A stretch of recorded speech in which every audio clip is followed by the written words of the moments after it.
Assalamualaikum dan salam Sarawak Maju Makmur bersama saya Fidas Matram. Tumpuan utama, prihatin terhadap nasib malang yang menimpa penduduk 22 pintu rumah Ningkan akibat kejadian kebakaran baru-baru ini, Menteri Industri Makanan, Komuniti dan Pembangunan Wilayah Sarawak, Datuk Seri Dr. Stephen Rundi Utom turun padang pada Jumaat bagi menyantuni mangsa-mangsa terlibat. Beliau telah memberi sumbangan cek sebanyak RM2,000 untuk setiap pintu terjejas dengan jumlah keseluruhan bernilai RM44,000 bagi meringankan beban para bangsa. Ketika lawatan tersebut, Ahli Dewan Undangan Negeri Adun Kemenak itu menekankan permohonan bantuan bencana kepada Jawatan Kuasa Pengurusan Bencana Negeri Sarawak harus disertakan dengan maklumat lengkap dan dilakukan melalui pejabat residen bahagian. Katanya Jabatan Pertanian juga menyediakan bantuan dalam bentuk bantuan pertanian di mana pegawai pertanian akan turun berjumpa individu untuk mendapatkan maklumat barangan keperluan mengikut keperluan mangsa. Tambahnya setiap pintu layak memohon bantuan pertanian dalam bentuk barangan dan bahan pertanian bernilai RM3,000. Manakala beliau memberitahu tapak bersesuaian harus dikenal pasti terlebih dahulu, terutamanya dari segi status tanah bagi pembinaan baharu rumah panjang berkenaan. Datuk Seri Dr. Stephen Rundi turut menasihati penghuni rumah panjang lain supaya mendapatkan syarikat berdaftar untuk melaksanakan sebarang kerja penyambungan elektrik. Dalam pada itu, rumah Ningkan di Suai Subis yang telah didiami sejak 31 tahun lalu musnah dalam kebakaran yang berlaku pada 18 Ogos lepas sekaligus menyebabkan 122 penghuninya kini kehilangan tempat berteduh.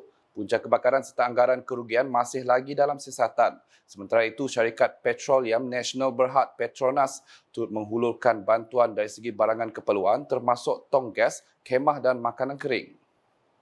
Laporan seterusnya, Bandar Sri Aman sudah bersedia untuk menjadi tuan rumah acara tinju pada Tamasya Sukan Malaysia SUKMA ke-21 pada 2024. Menurut Timbalan Menteri Belia Sukan dan Pembangunan Usahawan Sarawak, Datuk Gerald Rentap Jabu, ia susulan kejayaan penganjuran kejohanan tinju terbuka Sarawak 2023 yang melabuhkan tirainya di Stadium Tertutup Simanggang Sri Aman pada Sabtu. Selain itu, penganjurannya yang lancar, kejohanan itu katanya juga mendapat sambutan amat menggalakkan di mana ramai warga Sri Aman memenuhi stadium tersebut untuk menyaksikan perlawanan sejak ia bermula pada 20 Ogos. Katanya Kementerian Belia Sukan dan Pembangunan Usahawan Sarawak MySet menerusi Perbadanan Sukan Sarawak SSC akan melakukan penambahbaikan bagi memastikan kejayaan penganjuran acara tinju pada SUKMA nanti.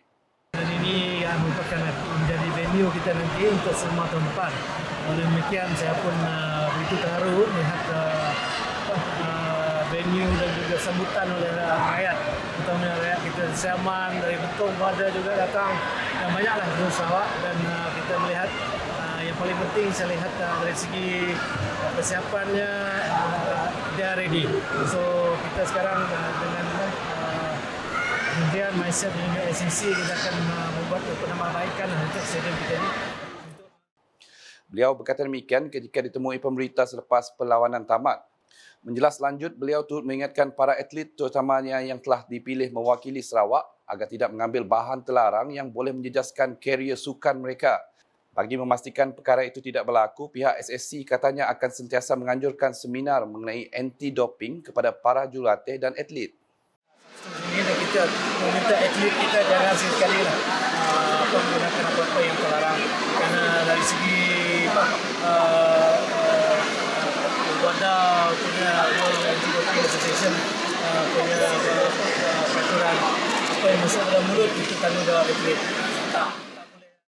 Sementara itu, Presiden Persatuan Tinju Negeri Sarawak Sabah, Datuk Rahman Lariwo, yakin sasaran diletakkan SSC terhadap sukan tinju pada SUKMA 2024 mampu direalisasikan oleh petinju-petinju bumi kenyalang. Menurut beliau, setakat ini Kem Tinju Sarawak sudah mempunyai 16 atlet bayangan yang terdiri daripada 12 atlet lelaki dan 4 atlet wanita. Kalau begitu sasaran menteri kita untuk dalam satu tanggungjawab berat, menteri kita berdasarkan 6 tingkat.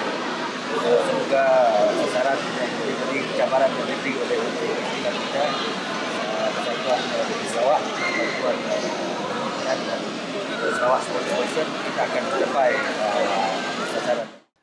Malam kemuncak kejohanan itu digamatkan dengan perlawanan profesional membabitkan petinju kelahiran Sri Aman, Daniel McDillan atau Kilat Boy menentang pencabar dari Indonesia, Oki Delayoha Akbar. Aksi sengit 6 pusingan itu berjaya dimenangi Daniel secara kiraan mata. Dalam pada itu, tumpuan itu terarah kepada satu lagi perlawanan pro di antara juara dan pemegang tali pinggang ABF, Toshihiko Era menentang Frankie Rohi juga dari Indonesia. Toshihiko 48 tahun berjaya mengekalkan kejuaraannya selepas menumbangkan Frankie dalam pusingan pertama sahaja. Terdahulu turut berlangsung beberapa perlawanan membabitkan petinju-petinju sukma dan atlet-atlet pembangunan. Keperkembangan di Padawan, Ketua Masyarakat dan Ketua Kaum KMKK harus mempunyai minat dalam pentadbiran kampung agar dapat memimpin dengan telus dan berkesan.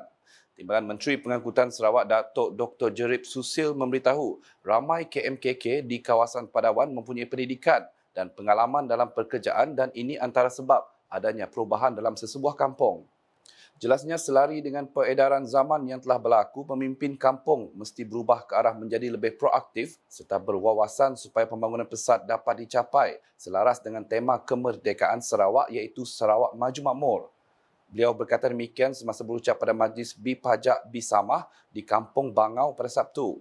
Selepas itu, Adun Mambong itu turut meluluskan dana projek kecil luar bandar MRP sebanyak RM30,000 kepada Jawatan Kuasa Kemajuan dan Keselamatan Kampung JKKK Kampung Bangau bagi tahun 2024. Dalam majlis sama, beliau juga menyerahkan sijil pelantikan JKKK Kampung Bangau serta sumbangan kasih kepada warga emas dan golongan orang kurang upaya OKU dari kampung tersebut. Katanya lagi satu pertemuan bersama semua KMKK serta pemimpin tempatan akan diadakan untuk membincang serta merancang projek-projek bagi kawasan Dun Mambong yang bakal dilaksanakan di bawah seliaan Agensi Penyelarasan Pembangunan Greater Kuching GKCDA.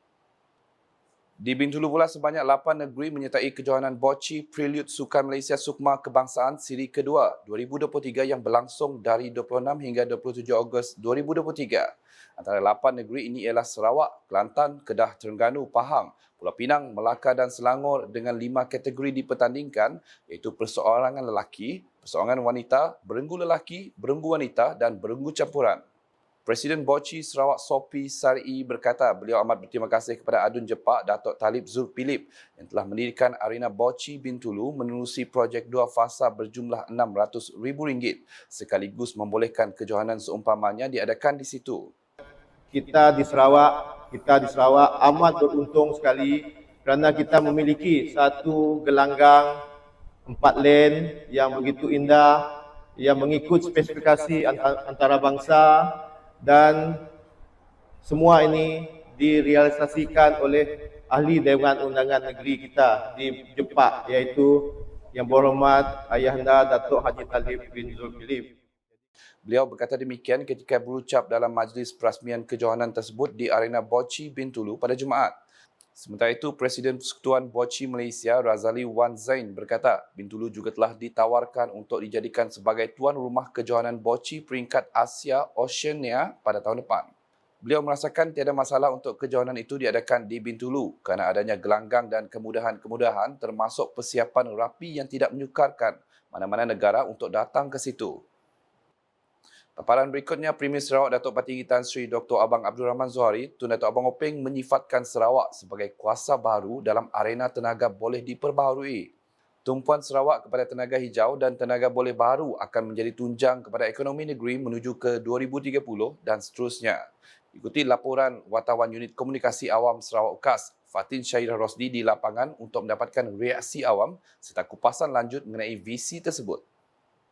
Terima kasih rakan di studio. Assalamualaikum dan salam Sarawak Maju Makmur bersama saya Fatin Syairah Rosdi yang kini berada di Pusat Transformasi Bandar UTC Kuching untuk mendapatkan reaksi awam rakyat Sarawak khususnya mengenai visi Premier Sarawak yang mana industri tenaga akan menjadi tunjang utama ekonomi Sarawak menjelang tahun 2030.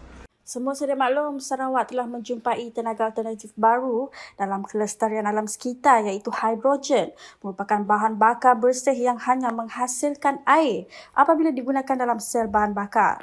Dalam satu kenyataan yang pernah dikeluarkan oleh pejabat Premier Sarawak menjelaskan bahawa pembangunan semua sektor lain adalah susulan daripada pertumbuhan industri tenaga.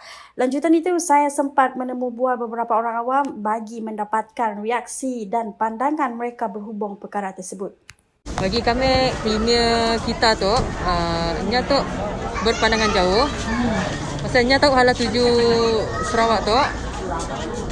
Dulu kita sih tahu apa hidrogen. So kini tu siasi tu kita tahu apa hidrogen. So apa yang kita dapat pola sebagai rakyat Sarawak tu, kita support lah. Mun kita mau Sarawak tu yang terbaik.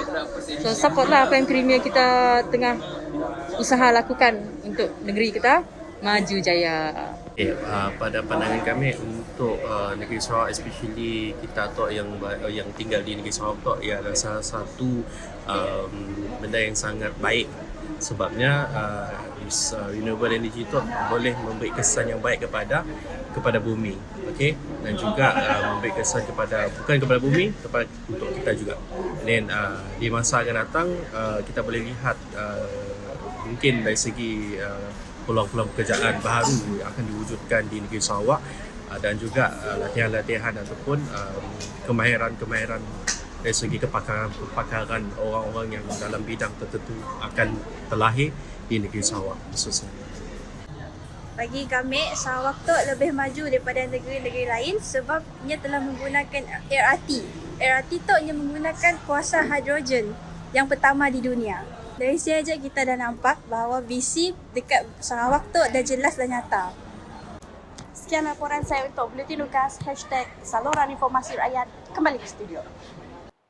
Sekian isi malam bersama saya Fidah Matrang. Berita lebih lanjut boleh dapati semua platform media sosial Lukas, termasuk portal lukas.sarawak.gov.my dan Lukas channel YouTube. Sebelum mengakhiri buletin isi malam ini, saksikan kejohanan tinju terbuka Sarawak 2023 yang melabuhkan tirainya di Stadium Tertutup Simanggang Sri Aman pada Sabtu. #Saluran Informasi Rakyat. Salam Lukas.